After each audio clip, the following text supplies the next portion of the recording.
Jā, un es arī Saeimas komisijā teicu, ka, principā es neesmu savu domas mainījis, ka otrais pensiju līmenis, principā, ir kazino.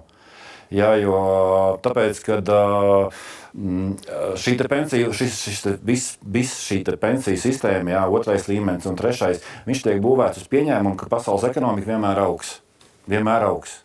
Bet notiek pasaules krīzes, ekonomiskās krīzes, ģeopolitiskās krīzes. Jā, bet viņas iet tā kā šitien gāja, iet un atkal iet uz augšu. Jā, bet man ir jautājums ekspertiem, cienījumiem. Es neapšaubu jūsu kompetenci, kas tāds esmu. Jā. Nē, bez šaubām. Bet jautājums? Jautājums ir tāds. Vienkārši situācija. Man ir 20,000 uzkrāti, jā. Viss ir kārtībā, skatos cipariņu jau, viss kārtībā. Man tūliņ pēc nedēļas jāiet pensijā. Kaut kas notiek, Irānā raķetes krīt, vēl kaut kur Izraēlā krīt. Bankš uz 10,000 nokrīt mans uzkrājums. Un man jāiet uz pensiju. Un man saka, klausies, ataugs. Pēc gada, pēc 2 krīze beigsies ataugs. Bet man pensijā jāiet rīt. Ko man darīt? Man tikko vēl bija 20,000. Ko man darīt? Es pēc tam atļaušu Dundurs kundzei atbildēt, jo viņai būs precīzāk, bet es vienkārši iesākšu atbildi un tālāk jau ar Dundurs kundzi atbildēt. Bet ir lieta par to, ka jums joprojām paliek pirmais pensiju līmenis.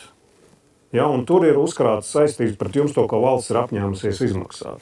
Es vēlreiz atkārt, gan pirmais, gan otrais līmenis, tā ir visa kopēja pensiju sistēma.